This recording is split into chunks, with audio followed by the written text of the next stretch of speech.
President Trump a short time ago telling Walmart that the company should, I'm quoting now, eat the cost. Walmart plans to cut about 1,500 jobs in a restructuring aimed at trimming its expenses and speed up decision making. The Wall Street Journal reports that the company told employees it will reshape some of its teams, particularly in global technology. Walmart says their first quarter profits slipped and they have to raise their prices as a result of the tariffs, threatening their low price model. Imaginez que vous entrez dans le supermarché le plus célèbre d'Amérique et que vous découvrez que ce prix qui semblait immuable n'existe plus. La viande qui coûtait 9 $ coûte désormais plus de 13 $. Un paquet de céréales coûte 2 $ de plus. La salade qui rentrait toujours dans votre budget augmente de 30% du jour au lendemain. C'est dans ce contexte qu'a commencé l'un des chocs du commerce de détail moderne. D'un côté, la Maison-Blanche, avec ses lourds droits de douane sur les importations. De l'autre, le plus grand géant des rayons, Walmart, refusant d'absorber la facture. Résultat, des millions de familles à la caisse payant plus cher chaque article de leur panier. Et l'impact ne s'est pas limité au portefeuille des consommateurs. Il a frappé de plein fouet la chaîne d'approvisionnement mondiale. Des conteneurs immobilisés dans les ports, des camions sans chargement suffisant, des marchandises abandonnées dans des entrepôts parce que le coût des droits de douane a dépassé la valeur du chargement lui-même. La question est de savoir qui paie réellement lorsque la politique se transforme en guerre commerciale.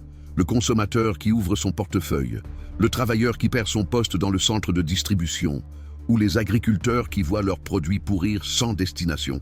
Pendant ce temps, dans les pays d'Asie et d'Afrique, les familles sont confrontées à une pénurie de riz, d'huile et de conserves qui provenaient auparavant des États-Unis. L'effet domino des tarifs douaniers a traversé les frontières, touché des continents et transformé une mesure économique en crise humanitaire. Et aux États-Unis même, Walmart a annoncé des suppressions d'emplois, la fermeture temporaire de centres de distribution et des augmentations successives des prix. La promesse d'abondance dans les rayons s'est transformée en incertitude. Les travailleurs craignent pour leur avenir. Les familles comptent leurs pièces.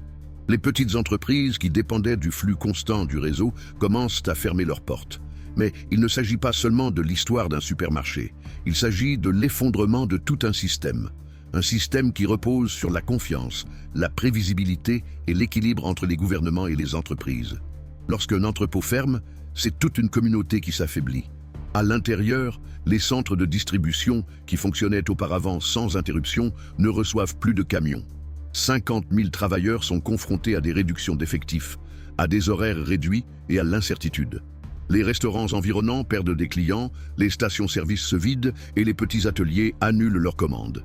Sur la route, les contrats de fret qui duraient des mois ont été réécrits semaine après semaine. Les prix ont explosé, les conteneurs sont restés bloqués dans les ports et les denrées périssables ont pourri dans les chambres froides. Les agriculteurs qui exportèrent de la viande et des céréales ont vu leurs stocks s'accumuler et dans de nombreux cas, être jetés. Pendant ce temps, les concurrents passent à l'action. Amazon intensifie ses promotions. Aldi et Dollar General agrandissent leur espace dédié aux produits alimentaires. Le vide laissé par le géant n'est pas passé inaperçu. La bataille, pour les consommateurs de la classe moyenne, de plus en plus restreinte, s'est transformée en une course contre la montre. Mais est-il possible de maintenir des prix bas dans un contexte où les tarifs changent du jour au lendemain? L'effet domino touche également les entreprises de logistique. Des lignes de camions sont annulées, des transporteurs rendent leurs véhicules, des investisseurs abandonnent leurs contrats. Les banques se retirent des prêts aux petits importateurs, tandis que les assureurs augmentent leurs primes face à l'instabilité. Ce qui était une crise du commerce de détail s'est transformé en une menace. L'impact des tarifs douaniers n'est plus un sujet de débat dans les cabinets, mais une réalité dans la vie des gens. À l'intérieur du pays, les serres remplies de tomates mûres ne trouvent pas de débouchés. Les camions restent à l'arrêt car l'exportation est devenue trop coûteuse. Les producteurs font état de pertes croissantes et ont le sentiment que tous les efforts déployés pour se relever après la pandémie s'effondrent face à une nouvelle crise. C'est comme lutter contre le vent, déclare un agriculteur. Dans les quartiers ouvriers, les travailleurs ressentent l'insécurité dans leur chair. Les heures supplémentaires disparaissent, les contrats temporaires ne sont pas renouvelés et beaucoup doivent accepter des horaires fractionnés pour conserver une partie de leurs revenus. Les familles qui comptaient sur 2 salaires ne vivent plus qu'avec un seul. L'incertitude s'installe dans les foyers et envahit le quotidien. Combien de factures ne seront pas payées ce mois-ci? Combien d'enfants verront leur assiette se réduire? Dans les petites villes dépendantes des centres de distribution, la fermeture des entrepôts sonne comme une sonnette d'alarme. Les restaurants familiaux sont vides, les stations-service désertes, les écoles s'inquiètent de la baisse des recettes fiscales locales. L'effet domino du ralentissement du commerce de détail touche même ceux qui n'auraient jamais imaginé dépendre des rouages d'un géant du commerce. Et à l'autre extrémité de l'expérience, les consommateurs sont confrontés à des choix difficiles. Les personnes âgées qui vivent de leur retraite partagent leurs médicaments pour ne pas manquer d'argent pour se nourrir. Les jeunes couples endettés repensent leur projet d'avoir des enfants face à la hausse du coût de la vie. La promesse de stabilité se perd au milieu de rayons de plus en plus chers et de salaires qui ne suivent pas les prix. Les scènes se répètent dans différentes régions du pays, avec des visages et des histoires différents, mais avec le même sentiment d'impuissance. La crise n'est plus un graphique dans les journaux, mais un poids dans les mains de ceux qui comptent leurs pièces dans la file d'attente à la caisse. Ce qui a commencé comme une décision stratégique s'est transformé en un choc qui se propage à toutes les couches de la société. Combien de temps un pays peut-il supporter une guerre tarifaire sans provoquer de profondes ruptures internes? Les conséquences à long terme restent encore indéfinies.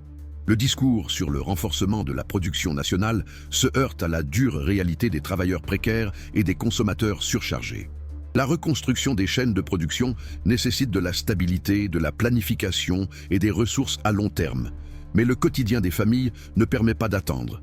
Chaque repas plus cher, chaque facture impayée, traduit la crise en choix difficiles et immédiats. Et c'est dans ce contexte qu'apparaît une réflexion inévitable. Les dirigeants ne se contentent pas de tracer des lignes sur des graphiques économiques. Ils façonnent le destin de générations entières. Les tarifs douaniers de Donald Trump modifient les dynamiques commerciales et mettent en péril d'anciens liens. Les stratégies de Xi Jinping élargissent les sphères d'influence et consolident de nouveaux pôles de pouvoir mondial. La confrontation entre des visions si différentes ne marque pas seulement le présent, elle définit le cours d'un siècle. Pour ceux qui souhaitent approfondir cette imbrication entre les trajectoires personnelles et l'histoire mondiale, notre commentaire fixe propose un e-book exclusif sur la vie et les stratégies des présidents qui façonnent la scène internationale, tels que Donald Trump et Xi Jinping. Ce qui est aujourd'hui vécu comme une incertitude sera demain analysé comme une leçon historique. Ce dont nous sommes témoins n'est pas un épisode isolé, mais fait partie d'un conflit plus large qui se poursuivra dans le domaine de la politique, de l'économie et de la vie quotidienne de millions de personnes. Si vous souhaitez suivre chaque nouveau développement, abonnez-vous à notre chaîne, laissez votre like et partagez cette vidéo.